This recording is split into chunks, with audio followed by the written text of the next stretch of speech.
We continue with the discussions of mass and volume flow rates, but now we try to show some of the things with pictures and trying to show with the help of some velocity fields and the terminology that we have been using or will be using in developing equations of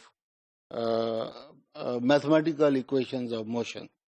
So, for example, we were talking about the average velocity, and you can see here that the average velocity picture on the screen is showing you that what is the average velocity that can be considered. If you see, if we consider that a fluid is flowing, let's say in a pipe or which is in a cylindrical form, then this is a partial cylindrical motion. As we are facing it, as we are looking into it, the velocity profile looks like this after a certain time. In the beginning, it's uniform, but you can see the velocity slowly changing from zero. It's zero at this point, and this is due to viscosity. I had mentioned you earlier, the viscosity property of the fluid doesn't allow it to move away from the boundary. It sticks to the boundary, and therefore this part is zero.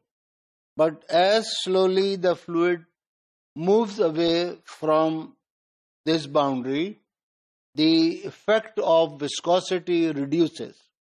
As it reduces, the fluid picks up its speed. So its speed increases as it goes up. And after a sufficient distance, its speed becomes constant. And the velocity profile shape is what you see, is like a parabola as you are seeing it now. And the average velocity region that has been shown to you is this, if it is to be taken, let us say, on a certain area. So with the red dots, you have been shown the area that can be considered as under consideration. And this is a cross section, and cross section in such a way that this is a rectangular face. So area has to be length into breadth. But remember, when we will be talking about controlled volume, then the third dimension will also occur. And therefore, in terms of volume, we will be multiplying AC with Vn as I have shown you earlier. These are similar things that we have been writing already. And again, some of their depictions in picture form. So they will be with you.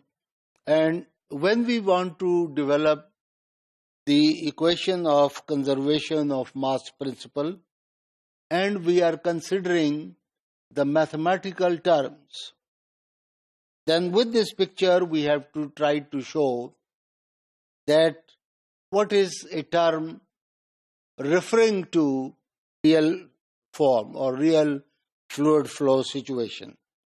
So if it is an area or a surface area, then surface area is curved, as I have said, and so therefore it will be dA, shown by dA, small area shown by this little picture. And this can be, you can see that since it's very small, so curve doesn't come into it, and this can be considered only as length into breadth. And if it is a volume, of course, then it has to be 3-dimension, as you can see that there are a 3-dimensional consideration, and the control volume is indicated by the red dots, as also known to be control system. We try to write down the equation in a formal manner, and if we do, then the same things which we have mentioned earlier can be written as this. because the rate of change, if mass in, the rate of change of mass in minus rate of change of mass out has to be constant, then its derivative will be 0. When we are differentiating it, you see the equation on the right hand side to be 0. Then the similar things, the areas, the volumes have been written, and all the summation.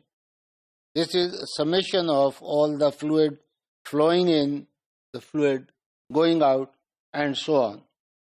And it's in the derivative form also.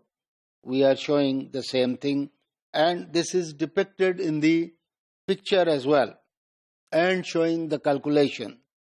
We are using here the Reynolds transport theorem that gives us a way, a method of transforming from, when we are looking at something, through Eulerian system to Lagrangian system or vice versa. And for that the formula is what has been given above. We have mentioned it already. And if we substitute that B system to be the mass, if we consider the system that we are considering as to be the mass of the fluid that is under consideration, and the values of B and the constant to be 1, the equation reduces to what we have at the bottom. And really, this equation in the end shows us the equation of conservation of mass. A controlled surface should always be selected normal to the flow at all locations where it crosses the fluid flow to avoid complications, even though the result could be the same.